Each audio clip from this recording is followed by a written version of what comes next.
karakter nih Mas Dimas. Kan kita di GKJ Cilacap sendiri apa ya, ada grup besar GKJ Cilacap, dan banyak dari beberapa jemaat tiap hari atau ya berapa hari sekali pasti ada yang mengirim apa ya, renungan begitu Pak, renungan di grup itu. Menurut Bapak kalau misalkan kok ada yang tidak sesuai nih sama konteksnya Pak Yosi atau sama apa yang kita pelajari selama ini kayak gitu, Bapak sikapnya itu bagaimana? Sekarang kalau kita lihat berapa persen yang membaca renungan-renungan yang di-share? Paling kayak gini. Wah, pendeta kok jadi pengusaha? Mau jadi pendeta atau mau jadi pengusaha begitu kan Pak? Kalau misalkan kata-kata itu dilontarkan ke Bapak, ya. Bagaimana jawaban Bapak? Nah, ini jawaban kuncinya nih Mas Dimas. Ya. Teman-teman yang lihat podcast ini, akhirnya kalian juga mendapatkan jawabannya. Shalom. Shalom. Apa kabar yang ada di rumah? Kembali lagi ya Mas Dimas ya? Kembali lagi sama kita, ya, Mbak Putri dan Dimas. Betul, di podcast GKJ Cilacap. Ya, Mas Dimas. Kalau kemarin kita sudah bahas tentang bagaimana sih live streaming itu, apa live streaming, terus seperti apa bahan-bahan, alat-alatnya yang dipakai gitu. Nah, sekarang Mas Dimas, saya mau ajak Mas Dimas untuk membayangkan. Nah, gimana Mbak? Kalau Mas Dimas menjadi seorang pendeta? Wah. Rasanya tuh seperti apa gitu? Yang pasti seorang pendeta itu kan gembala untuk jemaat-jemaatnya di gereja ya Mbak. Betul. Nggak bisa membayangkan sih Mbak. Karena bukan pendeta ya. Sama, pendeta. aku pun juga pendeta, jadi aku nggak bisa membayangkan. Cuma kan maksudnya kita bisa pasti banyak lah pertanyaan-pertanyaan yang ada di otak kita nih, gitu. Betul, pendeta pasti. Tuh kira-kira berat nggak sih ya, kayak gitu kan? Jadi pendeta berat, terus apa aja sih yang dilakukan oleh seorang pendeta? Ya, baik tentang pelayanannya ataupun kehidupan sehari-harinya kan kita ingin tahu ya Mbak. Karena kan yang kita lihat kan hari Minggu nih ketemu kita sama pendeta, tapi kan di hari-hari lain kita jarang-jarang nih kita ketemu sama Pak Pendeta atau Bu Pendeta gitu. Kita kan jadi nggak tahu aktivitas mereka apa aja sih selain mereka khotbah di hari Minggu atau di ibadah-ibadah yang lain gitu. Nah, Mas Dimas, daripada kita ngarang-ngarang nih jawabannya kan, daripada kita hanya membayangkan, gimana kalau kita langsung datangkan seorang pendeta langsung? Wah, ide bagus Mbak. Iya. Dan kebetulan pendetanya sudah ada di sini. Dan ini teman-teman, ini merupakan salah satu pendeta yang ada di GKJ Cilacap ya, karena GKJ Cilacap itu punya dua pendeta, perempuan dan laki-laki. Nah, kita datangkan nih Bapak Pendeta. Yosafat Ari Wibowo. Bapak Yosafat Ari Wibowo. Apa kabar Pak? Kabar baik. Puji Tuhan. Iya Pak. Tadi kan kalau saya dan Mas Dimas itu ngobrol-ngobrol gitu, gimana sih rasanya jadi pendeta begitu? Apa sih yang dilakukan oleh pendeta, kegiatannya atau pekerjaannya begitu?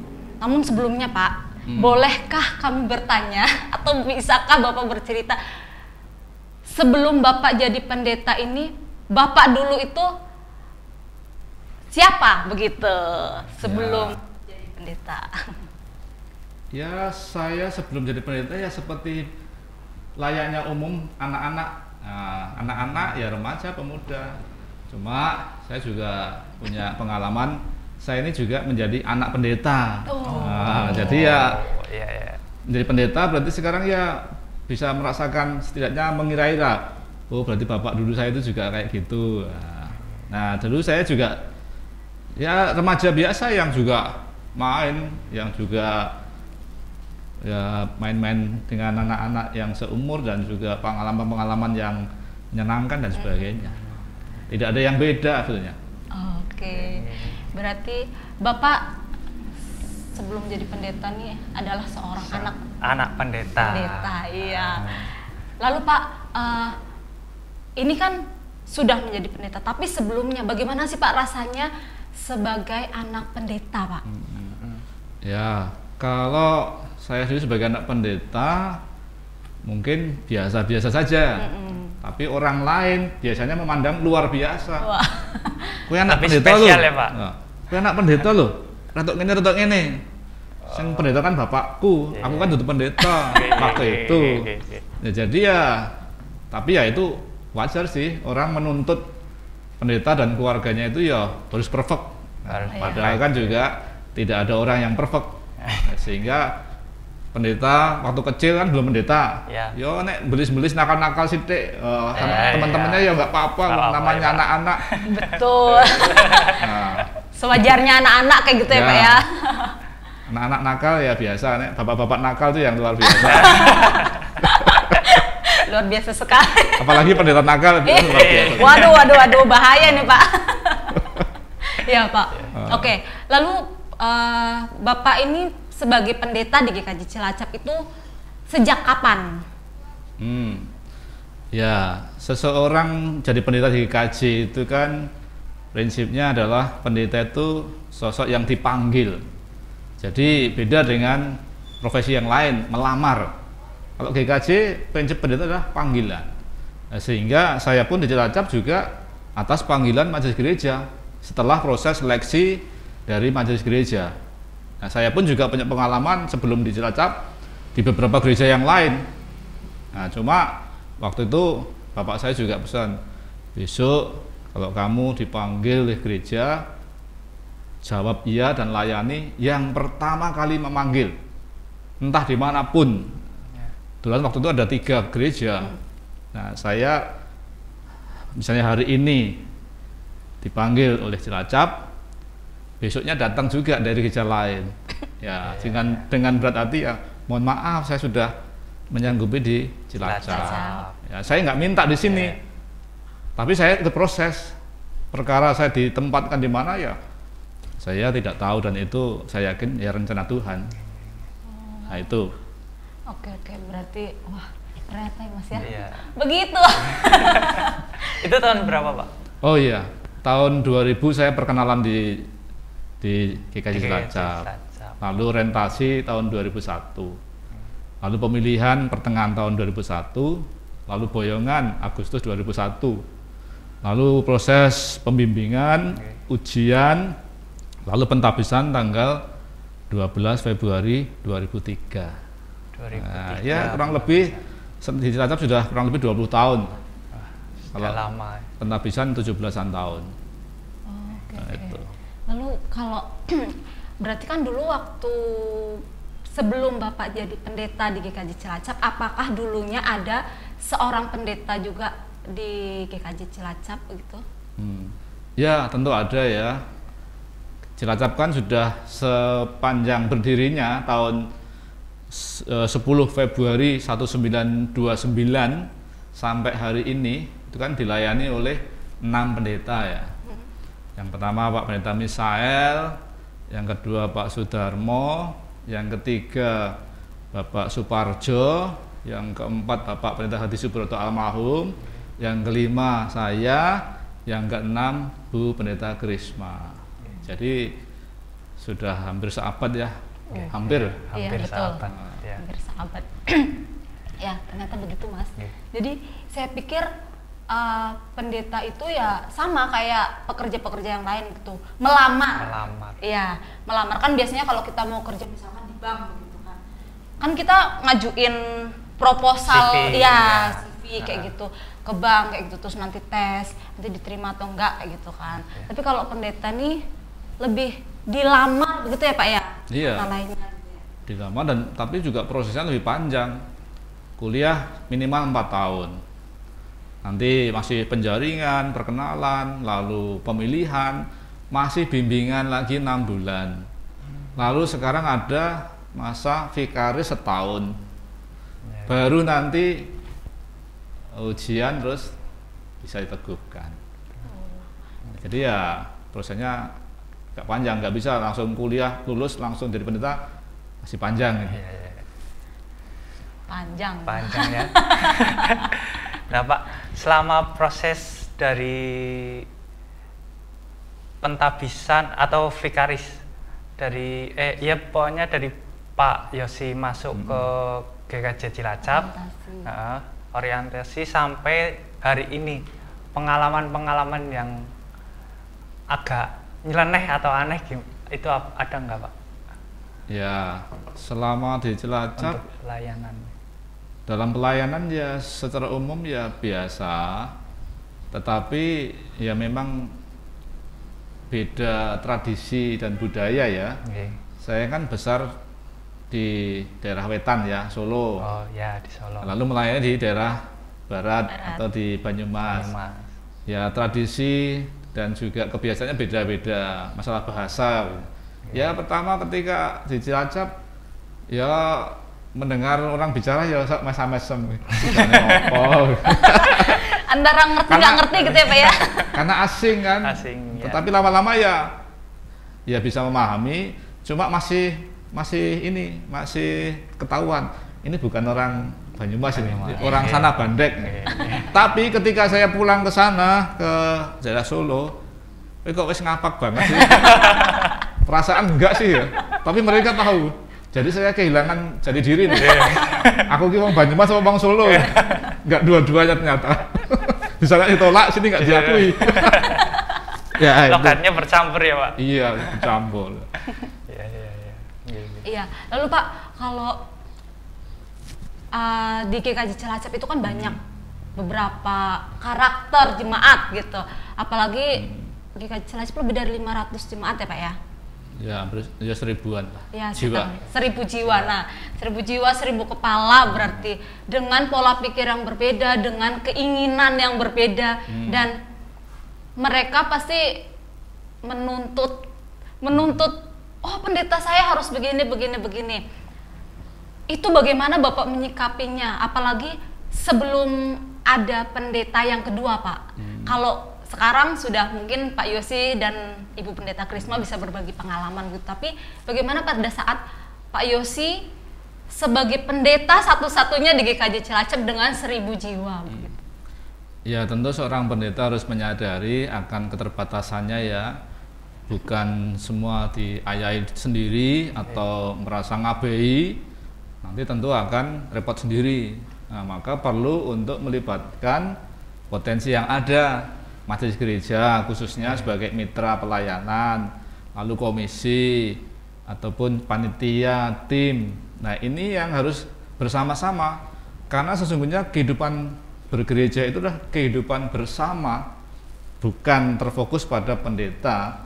Sekalipun memang secara tradisi orang pendetanya ramarem, nah, yaitu tradisi ya nggak masalah, tetapi juga harus menyadari kemampuan dan juga keterbatasan diri, supaya tidak dipaksakan dan juga tidak memaksa, sehingga juga nanti akibatnya juga kurang baik. Nah, menyangkut banyaknya jiwa itu ya justru punya kekuatan untuk pengalaman, belajar karakter. Jadi nggak usah kuliah misalnya secara formal kuliah psikologi, tapi setidaknya bisa belajar tentang psikologi dari pengalaman hidup sehari-hari. Karakter yang beragam, karakter yang berbeda itu yang semakin memperkaya. Nah, ngomong-ngomong karakter nih Mas Dimas, kan kita di GKJ Cilacap sendiri apa ya, ada grup besar GKJ Cilacap, dan banyak dari beberapa jemaat tiap hari atau ya berapa hari sekali pasti ada yang mengirim apa ya, renungan begitu Pak, renungan di grup itu. Menurut Bapak, kalau misalkan kok ada yang tidak sesuai nih sama konteksnya Pak Yosi atau sama apa yang kita pelajari selama ini kayak gitu, Bapak sikapnya itu bagaimana? Ya, di era zaman keterbukaan dan kebebasan informasi ini ya, kita memang tidak bisa membatasi seseorang untuk mengakses sumber-sumber pengetahuan baik itu umum ataupun rohani ya, dan itu juga kita nggak bisa membatasi pikiran dan pandangan orang terhadap suatu masalah ataupun suatu ajaran tertentu. Nah, dan mereka pun juga sepanjang mereka menjadi anggota grup, ya bebas saja mau nge-share paham-paham yang mereka hayati. Tapi juga sebetulnya juga grup mempunyai admin. Nah, dan admin kan juga mempunyai kriteria ataupun aturan-aturan. Ya sepanjang itu tidak menyalahi aturan dan tidak melanggar misalnya hukum atau etika moral, ya tentu tidak akan didepak keluar ya. Tapi kalau memang misalnya itu melanggar aturan atau bahkan bertentangan dengan iman Kristen, ya kita wajib untuk menegur, bahkan ya mengeluarkan ataupun seperti apa, supaya tidak menjadi keresahan. Hanya memang ketika materi-materi renungan itu kan ya kalau bertentangan dengan iman Kristen enggak, cuma coraknya yang agak beda, corak yang karismatik, corak yang apa ya, yang menggebu-gebu, itu memang ya memang kenyataannya di GKJ juga beragam juga. Ada yang suka karismatikan, ada yang suka tenang teduh. Nah, ini juga memperkaya. Sepanjang kita tidak saling menjatuhkan, tidak saling untuk merendahkan, tidak masalah menurut saya. Tinggal sekarang masing-masing kan orang yang ikut di grup kan sudah dewasa, jadi ya bisa menyaring, memilih dan memilah mana yang perlu, mana yang tidak. Kalau nggak suka ya nggak usah dibaca, nanti pulsa dibuka videonya. Iya betul. Ya, sekarang kalau kita lihat berapa persen yang membaca renungan-renungan yang di-share, paling kayak gini. lewat gitu. Mungkin nggak ada 50%-nya, mungkin loh ya. Kadang saya juga doa banget mau atau videonya panjang, waduh ini berapa puluh mega, lewat. Skip, ya kan itu hak kita sendiri toh. Iya betul. Sehingga kadang kan ada yang di grup, terima kasih yang hanya untuk ngintip. Iya. Bukan banyak pengintipnya daripada pembicaranya. Ya grup, tapi grup itu kan memang terbuka ya. Tapi grup kan bukan sebagai sarana untuk mengambil keputusan, untuk mengajar. Itu akan repot kalau kita menjelaskan detail di grup, nulis, itu mungkin juga orang akan salah tangkap. Iya, betul. Sangat mungkin bahasa tulis sama bahasa verbal beda, sehingga ya kadang memang saya nggak begitu banyak nulis panjang-panjang atau renungan-renungan. Udah pada dewasa dan pinter saya renungan sendiri. Kucing aja langsung dapat ya Pak ya. Iya. Malah lebih bagus-bagus daripada saya malah. Karena seleranya kan udah beda. Iya betul Pak. Soalnya kami juga di para pemuda begitu kan ada beberapa pemuda yang ikut grup besar GKJ Cilacap itu. Kadang kami juga diskusi, ini kamu mudeng nggak sama renungan yang ini, mudeng nggak sama renungan yang itu. Mereka ya kadang mudeng, kadang enggak, kadang ya tak lewati gitu. Kami pun begitu. Dan kami pikir oh Pak Pendeta, Bu Pendeta itu pasti baca dari awal sampai akhir. Oh ternyata enggak juga ya Pak ya. Tidak selalu. Tidak selalu ya Pak. Ya baca sih sekilas. Oh ya masing-masing punya hak untuk membaca apa enggak. Iya betul Pak. Iya Pak, terus balik lagi kalau kayak tadi kan Pak Yosi menyebutkan juga di grup itu tidak bisa untuk menentukan sebuah keputusan kayak gitu kan Pak. Kalau ada sesuatu, keputusan itu akan diambil di rapat majelis ya Pak ya. Diambil di rapat majelis. Lalu kalau misalkan nih Pak, kita ke majelis Pak. Kalau misalkan itu kan majelis ada beberapa orang, ada yang tidak setuju begitu Pak, ada yang tidak setuju dan ternyata apa ya bahasa Indonesia, bahasa Jawanya mutung gitu Pak. Mutung. Nah mutungnya nih ke Pak Pendeta, ke Bu Pendeta, terus beliaunya ternyata udahlah, aku nggak ikut lagi lah rapat. Aku cukup menjadi majelis tapi aku nggak ikut rapat, percuma ide-ideku, masukanku nggak diterima segala macam itu. Ya tentu kan setiap jemaat bahkan juga majelis, kita semua harus memahami bahwa ketika rapat dan ketika mengambil suatu keputusan itu bukan keputusan pribadi, tapi keputusan sebuah lembaga, sebuah kebersamaan. Sehingga kalau nanti misalnya diputuskan A, ini dilelah kok ora cocok, aku kan pengennya B, terus mutung sama ketua majelis atau pendeta, berarti ya perlu belajar kedewasaan lagi dan juga perlu belajar tentang bagaimana mekanisme rapat dan pengambilan keputusan. Kalau semua seperti itu nanti pada mutung semua karpe banyak beda-beda semua. Mintanya gitu. dituruti semua ya Pak ya? Iya. Iya. Oh gitu Mas Dimas. Ya, jadi kalau kita kasih masukan nih, jangan berharap besar kita selalu diterima masukannya gitu. Karena banyak beberapa kepala kan dan kita diskusikan bersama. Terus Pak masih berkaitan dengan majelis begitu. Besok tahun 2021 per 1 Januari Pak ya, itu kan ada peneguhan majelis nih Pak G. Dan kami juga beberapa juga sempat ngobrol gitulah, pemuda tuh sempat ngobrol juga, bahkan ada teman-teman dari SMA. Mereka bertanya juga, gimana sih kalau jadi majelis begitu? Proses dari awalnya gimana? Apakah kita harus mengikuti pelatihan dulu atau nanti kita dapat kunjungan dari Pak Pendeta, Ibu Pendeta, atau kita langsung mendaftarkan diri atau bagaimana? Itu untuk menjadi seorang majelis itu kriterianya atau bagaimana cara-caranya itu Pak? Ya, tentang kemajelisan kan juga diatur juga dalam tata gereja kita ya, bahwa ketika gereja membutuhkan pelayan majelis gereja, penetua atau diaken, kan disampaikan di jemaat, disampaikan bahwa dibutuhkan majelis gereja untuk periode tahun sekian sampai sekian. Lalu jemaat mengusulkan di blok masing-masing dan usulan-usulan itu dibawa ke rapat majelis. Nah dari situ kemudian dipilih juga atau ditaros nantinya ya, dikirimi surat secara resmi. Tadi kan usulan lisan, setelah itu dikiriman surat untuk dijawab juga kesediaannya.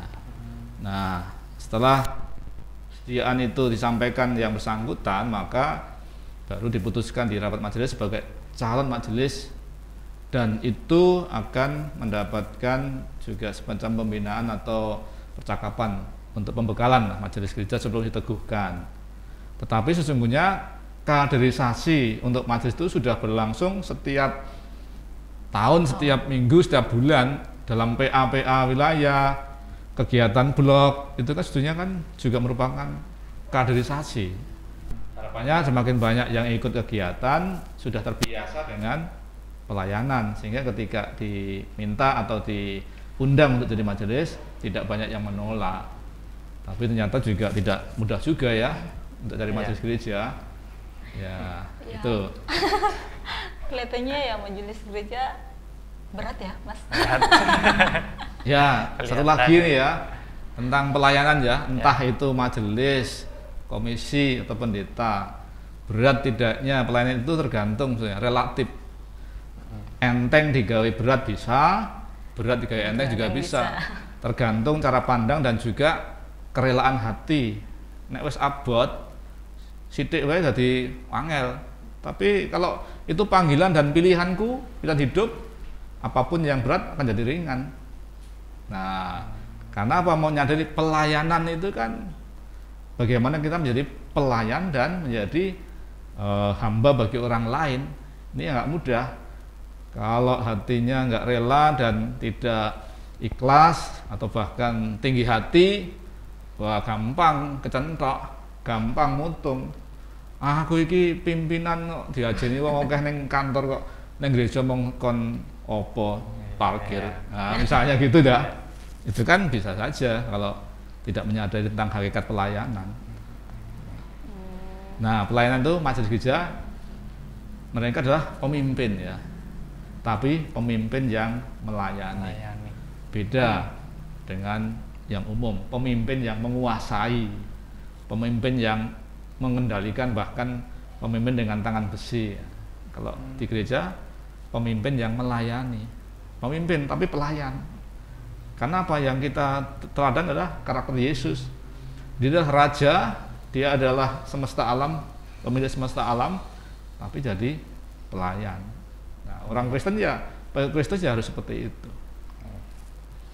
Nah, ngomong-ngomong apa ya tadi, pemimpin gereja, pelayan gereja. Tadi kan Pak Yesus juga menyebutkan ya, mungkin ada yang pelayan gereja yang mutungan, dan kita juga sebenarnya tidak boleh begitu sebagai pelayan gereja gitu. Tapi kalau misalkan saya tidak tahu ya Pak ya, saya tidak tahu apakah di GKJ Cilacap juga ada.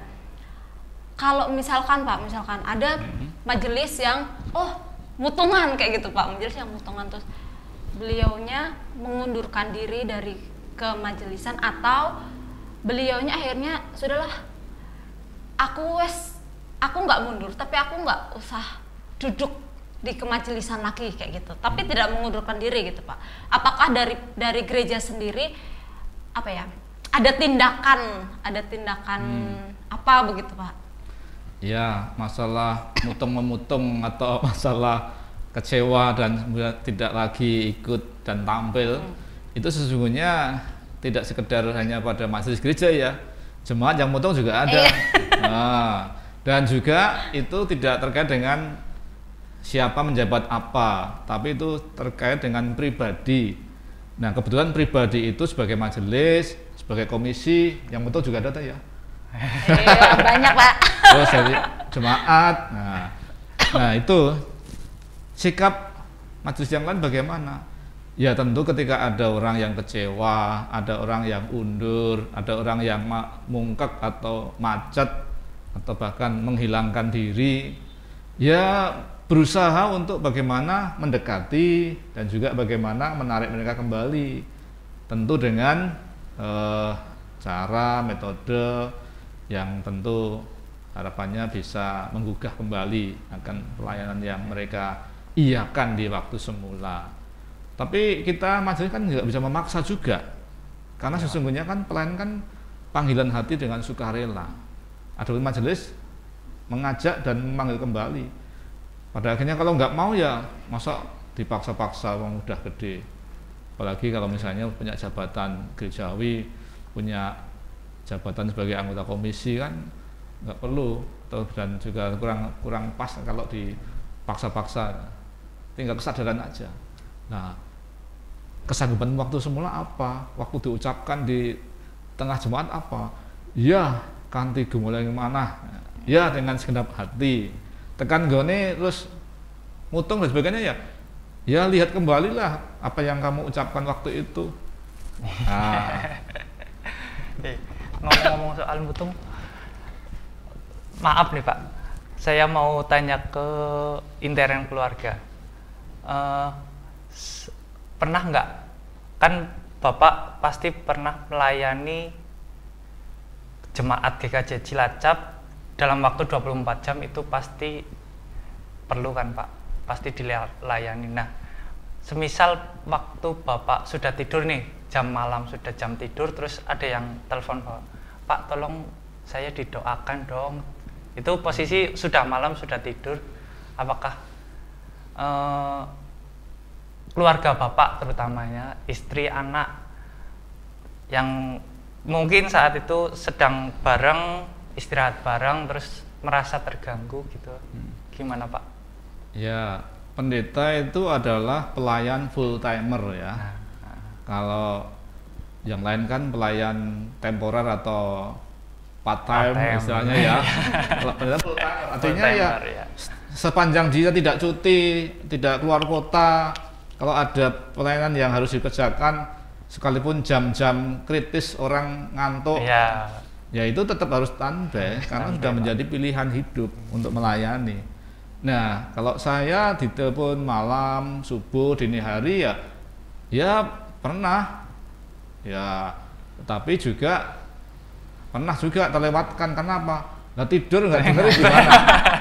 Iya, tapi sepanjang saya bisa mendengar dan juga terbangun pasti ya datang. Iya. Kalau keluarga sejak awal sudah memahami bahwa mereka sebagai anggota atau sebagai keluarga pendeta memahami siapa itu pendeta, apa pekerjaannya, apa pelayanannya, waktunya. Ini nggak ada yang komplain, malah justru pakai jaket, ini pakai minyak angin. Lebih diperhatikan ya Pak. Iya, dukung. Hati-hati, apalagi masa pandemi ini. Masa pandemi ini kan juga kadang sampai ya jam 12, jam 3, jam 4. Ya, hati-hati pakai hand sanitizer, jaga jarak, dan sebagainya. Itu, jadi keluarga tetap mendukung. Dan sepanjang saya bisa mendengar bunyi lonceng HP, karena pernah malam habis rapat, kan rapat di silent, lupa rumah lupa. Duh 5 kali nih, telepon nggak denger, dong namanya nggak denger gimana ya?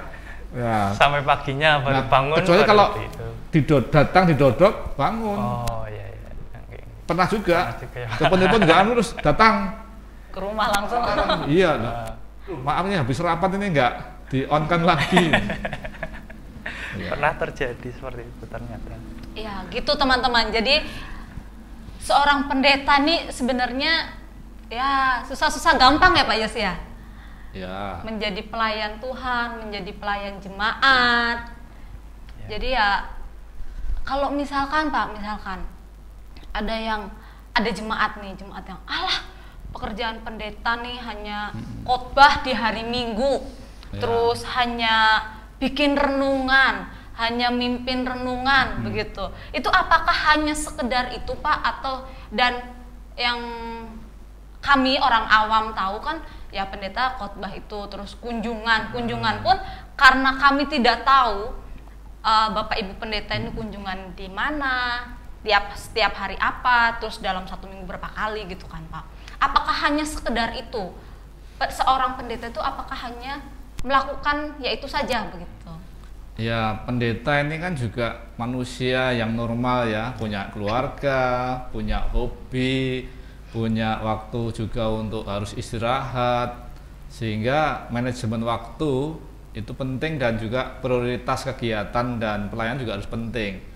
Nah, semua itu harus imbang. Kalau bisa jangan sampai timpang. Pelayanan tok terus anaknya urung mangan, nek loro tinggal wae kan yo. Nanti kakean pelayanan anak ra kupen. Atau mungkin nang omah terus. Lah mau ngurusi keluarga tok, jemaate keleleran ora diopeni. Nah. Juga lah kayak loro-loronan wae, dolan wae. Nah. Atau juga kayak ngingu lele terus misalnya ya. Ya, tapi semua itu harus seimbang. Seimbang ya Pak. Saya juga punya hobi, pendeta harus sehat. Ya. Karena apa? Nek lororan ya kasihan. Betul. Makanya harus punya waktu olahraga, punya waktu istirahat. Badminton ya Pak. Oh ya, badminton, sepedaan, jalan kaki, berenang, nah itu. Terus hobi supaya apa? Enggak cuma fisik tapi juga punya kepuasan ya. Piara ikan, piara anjing, nanam buah-buahan. Yo, siapa yang nikmati buah saya? Saya kayaknya makan mangga deh Pak. Banyak ya, udah berapa pot. Itu apa? Supaya ya kita senang, juga seimbang. Tapi juga tidak meninggalkan pelayanan, karena yang utama itu kan pelayanan. Nah, juga keluarga. Jadi semua harus seimbang. Memang ini yang tentu tidak mudah untuk membaginya. Kadang-kadang berat pelayanan, tapi suatu ketika ya berat keluarga.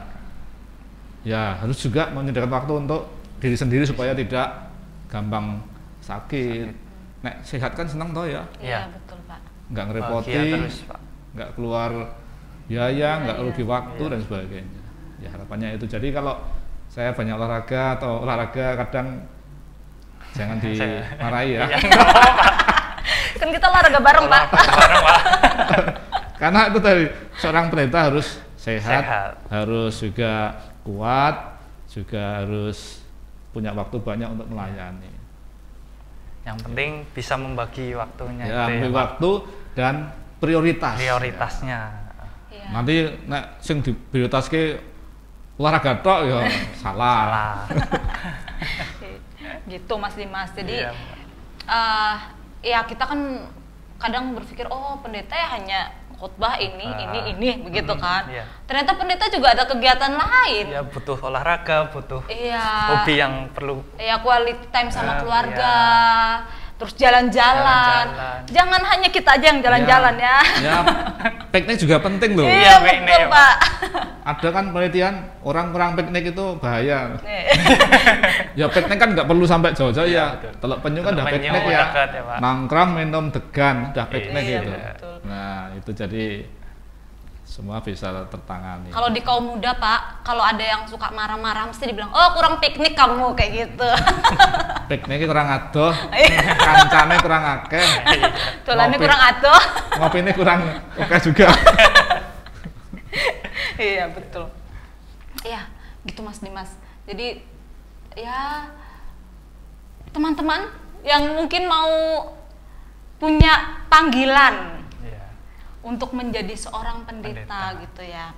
Itu kan tadi kita sudah dapat cerita dari Pak Yosi tentang bagaimana menghadapi jemaat begitu. Terus apa sih yang dikerjakan oleh seorang pendeta gitu selain khotbah di hari Minggu, selain memimpin ibadah di hari-hari ya selain hari Minggu begitu ya. Tapi Pak kembali lagi ke komisi, majelis, panitia dan lain sebagainya gitu. Kami berdua kan kebetulan masuk ke dalam komisi gitu, tapi kan komisi yang berbeda. Apakah untuk menjadi seorang komisi atau maksudnya menjadi anggota komisi dan menjadi anggota majelis itu ada syarat-syarat tertentu gitu Pak. Siapa tahu kan Pak teman-teman di rumah gitu. Itu mereka, oh aku pengen masuk komisi ini loh, oh aku pengen suatu saat aku pengen menjadi majelis, tapi kok aku takut syarat-syaratnya nih nggak masuk. Apalagi aku masih SMA begitu. Terus aku mau masuk komisi tapi aku masih SMP kelas 2 gitu. Itu misalnya. Itu bagaimana Pak? Ya. Pelayanan di majelis atau komisi sesungguhnya terbuka untuk siapa saja sepanjang syarat itu memenuhi. Tentu yang pertama syaratnya adalah warga gereja, kan nggak mungkin bukan warga gereja jadi anggota majelis, jadi komisi, nggak mungkin. Sudah menjadi anggota gereja. Lalu syarat yang utama juga kemauan dan kesediaan untuk melayani itu, karena nek pengen dadi iki tapi nggak melayani kan nanti mobil nggak jalan, nggak ada rodanya atau nggak ada bensinnya, nggak jalan. Jadi sayang, cuma monumental saja. Tapi yang paling penting juga bahwa dalam pelayanan karena kan kita hidup di gereja ya, dalam pelayanan, bahwa saya pernah mendengar pesan Bapak almarhum Bapak saya itu ya, kowe nek dadi pendeta atau dari pelayan siji ojo arep-ngarep dadi wong sugih. Nek pengen sugih ojo ning pendeta, dadi pengusaha itu. Lalu yang kedua, kalau jadi pendeta ojo sok njaluk. Nek diwenehi tampan ono ning ojo njaluk. Nah, itu pesan Bapak saya dan saya pegang sampai sekarang. Nek ada pendeta sugih berarti ya berkat, mungkin dari suaminya atau istrinya lah itu. Tapi kalau mengharap dari profesi atau panggilan jabatan sebagai pendeta kaya, itu kamu akan kecewa. Sama dalam pelayan yang lain juga, jadi majelis atau untuk komisi, kalau kita mempunyai ekspektasi yang muluk-muluk, kecewa pasti. Pengen dihormati, oh kamu kecewa. Pelayanan itu malah justru istilahnya dipecoi atau dipaidu. Pelayan di warung-warung makan kan nek beneran iki piye to? Ada kritikan dan bahkan dimarahi itu udah umum sebagai pelayan. Namanya pelayan. Iya. Jadi sebagai seorang pelayan ya pertama mau dulu ya Pak ya. Kita ada niat mau gitu. Terus yang kedua ya harus terima resiko. Ya kayak dipecoi, kayak segala macamnya, dan kita harus mau sebagai pelayan, kita juga harus mau. Jangan terlalu berharap apalagi dalam hal materi gitu. Saya jadi ingat Pak, teman saya pernah bicara gitu, dia bilang kalau saya sebagai pendeta saya harus siap miskin secara materi, miskin rendah hati begitu. Nah, tapi kan kalau rendah hati terus pokoknya tidak mengagungkan dirinya, itu kan mungkin semua orang sudah bisa begitu. Tapi kalau miskin secara materi begitu kan Pak, itu kan tidak semua orang siap untuk menghadapi itu kayak gitu. Apalagi dia punya jabatan yang aku pendeta loh gitu. Aku pendeta loh. Aku majelis loh. Dunia aku punya persembahan yang lebih banyak begitu. Tapi nggak sesuai nih dengan apa yang aku punya begitu. Itu kan biasanya ekspektasi orang begitu. Nah, menurut Bapak kira-kira tuh gimana Pak?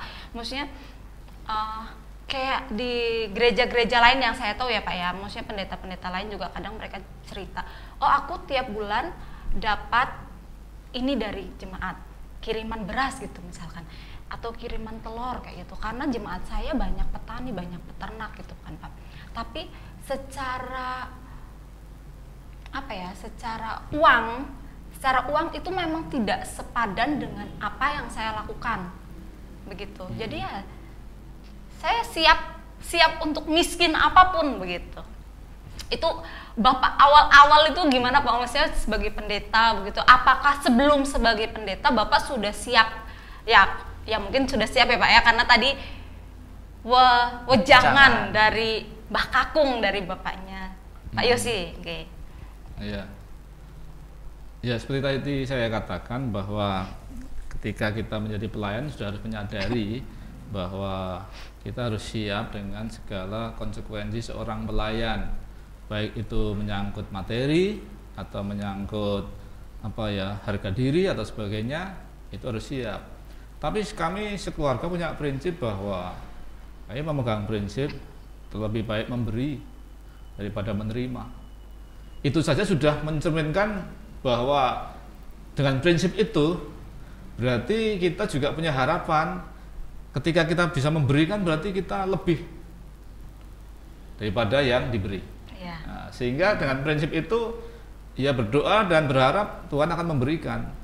Kan juga kita kemudian tidak berharap hidup kita secara materi juga miskin ya. Justru kalau bisa dan kita berusaha untuk jadi kaya, artinya apa? Kita bisa mengelola dan dipercaya oleh Tuhan dengan mengelola berkatnya kan lebih bagus. Dan itu yang juga harus kita sadari, makin banyak kita diberi oleh Tuhan, maka kita juga harus makin banyak memberi. Kita juga harus mempertanggungjawabkan apa yang Tuhan titipkan pada kita. Ora dipek dhewe, istilahnya begitu. Nah, itu yang kami hayati, kami jalani di dalam keluarga. Ya, kami bersyukur di Jemaat Cilacap kami dicukupi oleh majelis gereja dan jemaat. Seberapapun dan apapun itu kami terima dengan sukacita.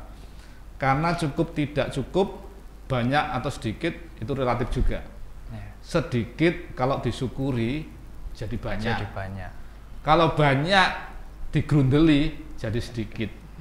Nah, mendingan disyukuri aja jadi banyak. Iya, betul. 5 roti 2 ikan jadi 12 keranjang.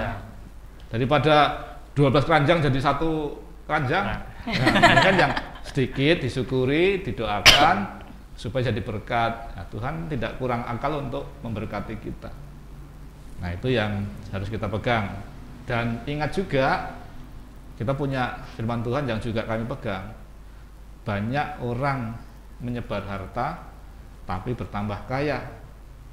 Ada juga orang yang berhemat luar biasa tapi selalu kekurangan. Pilih yang mana? Cuma untuk memilih itu kan susah. Iya. Aku urung duwe kok mau soal ngei. Nek nunggu kowe duwe ngei, kapan ngei ini? Oh. Justru Tuhan melihat kamu nggak punya kok malah ngasih-ngasih. Tuhan gerojokkan, tambah terus. Itu juga harus kita hayati. Kita memberi tidak harus nunggu punya atau menunggu kaya. Tuhan juga melihat kowe ra duwe gak ngeki ya, soalnya ben tak kei akeh kowe ora gelem ngeki, mbok pek dhewe. Nah, pikiran kita atau logika kita begitu.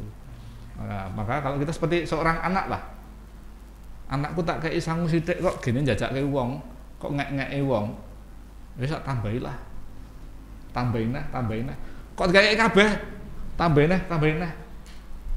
Itu pikiran orang tua loh ya terhadap anaknya. Anakku ora duwe kok weh. Napa le mesake Pak? Lah kowe ora jajan. Lah kowe ora jajan mesake. Orang tua kan pasti ternyuh. Joki terus anaknya. Nah, pikiran saya kok juga seperti itu loh. Tuhan kan orang tua kita. Kita kan anak-anaknya. Ya udah, itu bukan milik kita kok. Ya, kita sebanyak mungkin bisa memberi dan membantu. Oke, itu kalau kita melihat kehidupan kita dari sisi kita mengandalkan Tuhan gitu ya Mas ya, pasti ya kita tidak akan kekurangan gitu ya Pak ya. Tapi kalau logika gitu kan Pak, maksudnya realitanya kalau misalkan seorang pendeta pendapatannya hanya segini, sedangkan pengeluarannya juga banyak begitu kan Pak. Misalkan dalam 1 bulan ada beberapa jemaat yang menikah 5 gitu. 5, belum ini harus ngamplopi 5 jemaat, belum anak saya sekolah, belum beli keperluan dapur dan segala macemnya. Itu pasti kan juga memutar otak gitu kan Pak. Maksudnya selain dapat penghasilan dari sini harus memutar otak untuk mendapatkan penghasilan yang lain. Terus ada istilah juga yang bukan istilah sih Pak, maksudnya ada omongan-omongan gitu. Wah, pendeta kok jadi pengusaha, mau jadi pendeta atau mau jadi pengusaha begitu kan Pak. Kalau misalkan kata-kata itu dilontarkan ke Bapak, bagaimana jawaban Bapak? Ya, yang prinsip bahwa pelayanan gerejawi dan panggilan sebagai pendeta itu adalah yang utama dan nomor 1 dan tidak bisa digeser atau digantikan yang lain. Nah, mungkin kebetulan ya, mungkin saya di Cilacap ini ya di samping saya pendeta, tapi di luar Pak Yosi banyak usahanya. Ya puji Tuhan, syukur. Iya betul kan, Pak. Tapi yang memegang dan mengendalikan adalah istri saya. Tapi orang itu butuh kepercayaan. Saya ya sebagai suaminya Ibu Rusi, mereka melihat, istrinya pendeta, mungkin macam-macam. Nah, dan itu kami lakukan dengan tetap sukacita dan juga tidak meninggalkan pelayanan. Justru kami berharap banyak orang yang terlibat di dalam usaha-usaha kami. Kenapa? Ketika banyak terlibat, khususnya jemaat, kan juga senang. Coba ditanya siapa yang ikut bantu-bantu Bu Rusi, ikut bantu-bantu kami, rela nggak ketika di-cut kayak wong liya itu? Pasti nggak mau. Mereka juga bersyukur bisa terlibat. Dan kami pun sesungguhnya tidak minta seperti itu. Waktu itu kami minta secukupnya saja. Tapi diberi banyak, ya kami harus tanggung jawab. Juga termasuk tanggung jawab itu tidak meninggalkan pelayanan.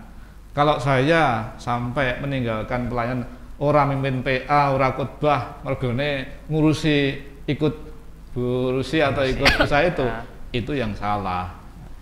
Saya yakin bahwa ya ini bisa berjalan, ini semua berkat Tuhan sih. Dan juga saya yakin ya Tuhan memberkati kan, pasti dia punya tujuan dan punya rancangan. Ya orang bekerja dapat hasil kan ya wajar toh. Orang bekerja dapat reward atau dapat keuntungan ya biasa. Tapi juga bagaimana keuntungan dan juga hasil itu harus jadi berkat juga. Dan itu yang kami lakukan. Ya setidaknya berkat yang kami terima juga dinikmati jemaat. Saya nggak tahu, mungkin belum semua jemaat menikmati, tapi setidaknya sedikit lah. Ya semoga semakin lama makin banyak. Karena tadi makin banyak diberi harus makin banyak memberi. Iya betul. Ngomong-ngomong Pak, usaha Bapak apa aja Pak? Ya usaha keluarga itu kan masih serel atau sejalan dengan pelayanan. Kami memfokuskan pada perlengkapan gerejawi dan liturgis ya, perlengkapan gereja, mulai dari bahan jahit menjajah, baju pendeta, toga, stola, kain mimbar, tambah dengan perlengkapan perjamuan, itu semua kan satu rel dengan pelayanan. Bahkan itu jadi berkat untuk gereja se-Indonesia.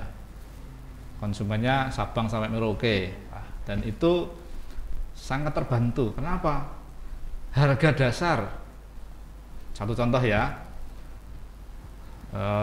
cawan anggur ya, di Jawa dijual 100.000, 115.000, di sana bisa 300.000. Satu poin saja, belum yang lain. Nah, mereka tinggal bayar ongkir saja, sangat luar biasa terbantu. Dan mereka senang juga ketika membeli perlengkapan banyak, boleh diangsur, Bu. Silahkan diangsur 3 kali, 4 kali, tidak apa-apa. Semua gereja dan pendeta yang membeli, karena konsumen kami 95% pendeta dan gereja. Jadi hidup kami diberkati oleh gereja Cilacap dan gereja se-Indonesia. Nah, dan itu juga ada gereja-gereja yang terbantu, mereka mempunyai program ini tapi nggak punya dana. Udah kami hibahkan. Ada pendeta yang nggak pernah pakai toga, kami sumbang toga, sumbang pakaian. Jadi mereka senang. Jadi relasi burusi itu dengan konsumen itu kayak saudara, bukan kayak pedagang dan pembeli, enggak, kayak saudara. Malah banyak yang bilang dari Toraja, dari Kupang, dari Ambon, dari Papua, Bu, jangan barangnya yang sampai sini dong, orangnya juga sampai sini. Nah, harapan mereka bisa ketemu, karena apa? Kita melayani sebagai saudara. Jadi enak, bukan kayak pedagang dan pembeli yang sok gontok-gontokan. Kita mudah aja, angsur silahkan, nggak bayar nggak apa-apa. Ada banyak juga, karena apa? Prinsip kami, ketika mereka nggak bisa bayar dan dipakai pelayanan, kami sudah bantu mereka. Nah, itu yang jadi prinsip kami. Sehingga kalau tanya pendeta apa pengusaha, saya pendeta, istri saya pengusaha. Oke. Ya. Berarti bukan Pak Pendeta yang betul, tapi betul. Istri ya, betul. pengusaha. Nah, ini jawaban kuncinya nih Mas Dimas. Biasanya kan kita, aduh nih Pak Yosi sudah jadi pendeta sebagai pengusaha. Oh, ternyata bukan begitu Mas Dimas. Ya, teman-teman yang lihat podcast ini, akhirnya kalian juga mendapatkan jawabannya. Ternyata bukan Pak Yosi yang jadi pengusaha, namun istrinya ya Pak ya, Ibu Rusi. Ibu saya Rusi. Di balik layar. Iya, Pak Yosi di balik mensupport, layar. Pendukung. Pak Yosi yang punya nama nih, nama besarnya. Menjual nama Pak Yosi. Kepercayaan penting. Iya. Tetapi yang mengelola Ibu Rusi. Pak Yosi tetap mengutamakan pelayanan sebagai seorang pendeta. Gitu. Dan lebih pentingnya Mas Dimas, seorang pendeta itu bukan Tuhan. Pendeta juga manusia. Betul. Pendeta manusia, pendeta juga butuh quality time. Iya, iya betul. Me time. Me time juga. Piknik sama keluarga. Pendeta juga butuh makan. Pendeta juga menyekolahkan anak-anak. Pendeta juga butuh mencukupi kebutuhan keluarga. Jadi jangan bayangkan, oh pendeta nih dapat ini dari jemaat, tinggal makan, tinggal kelola, terus tinggal bikin renungan, tidak. Tapi ya pendeta sama kayak kita, sama kayak manusia biasa, sama kayak pekerja lainnya, begitu. Betul Pak Yosi? Ya, satu hal juga lagi yang bisa kita pelajari, bahwa kadang kita hanya melihat apa yang tersaji di depan kita ya. Wah, nasi goreng, langsung makan cepat ya. Tapi prosesnya dari mungkin menanak nasi, terus meraciknya, terus membumbuinya, menggorengnya, belum lagi proses sing nandur petani. Nah, ini kan proses panjang. Tapi tersaji, mau ngetok we, padahal prosesnya. Nah, mungkin juga orang seringkali melihat kok penak yo, song ini. Tapi lihat prosesnya enggak. Mungkin dia bangun jam 4 pagi, tidurnya jam 12 malam. Itu kan kita nggak tahu ya. Jadi seperti halnya tadi misalnya khotbah ya. Kan persiapannya kan mulai memilih bacaan, menafsirkan, lalu membuat intisari bacaan dan semua proses itu tersaji cuma 15 menit. Tapi mungkin prosesnya bisa 2 hari atau 3 hari. Belum kegiatan yang lain, berkunjungan, kegiatan yang lain, PA, PD kan juga butuh. Nah, teorinya itu ya, kalau menyiapkan khotbah itu 4 hari. Teorinya. Kalau udah di jemaat, gimana 4 hari masuk nyiapkan khotbah? Nah, PA-ne, PD-ne, kunjungannya, keluargane, hobine, semua nanti cuma khotbah, yang lainnya berhenti nanti. Ya, jadi kita belajar melihat bukan pada yang tersaji di depan kita, tapi yang prosesnya. Oke, quotes baru teman-teman yang mau bikin. Oke, terima kasih Pak Pendeta Yosafat sudah berbagi dengan kami bagaimana Pak Yosi bisa cerita. Tadi sudah cerita tentang seorang pendeta tuh begini. Seorang pendeta juga manusia biasa begitu. Terima kasih, bisa beri tepuk tangan untuk Pak Yosi. Terima kasih Pak Yosi. Ya, dan teman-teman yang mungkin mau jadi pendeta setelah mendengar cerita dari Pak Yosi ya tadi ya. Mungkin ada yang tertarik. Iya. Kuliah di mana? Banyak. Perguruan ini banyak. Ya, terima kasih. Monggo Mas Dimas dilanjut. Apa yang harus kita lakukan? Ya, sebelum kami menutup podcast pada hari ini ya, jangan lupa like, subscribe, share, dan komen di kolom komentar ya. Oke, dan jangan lupa nyalakan lonceng biar nanti kalau ada notifikasi baru kalian orang pertama yang dapat. Terima kasih, sampai ketemu di podcast selanjutnya. Dadah.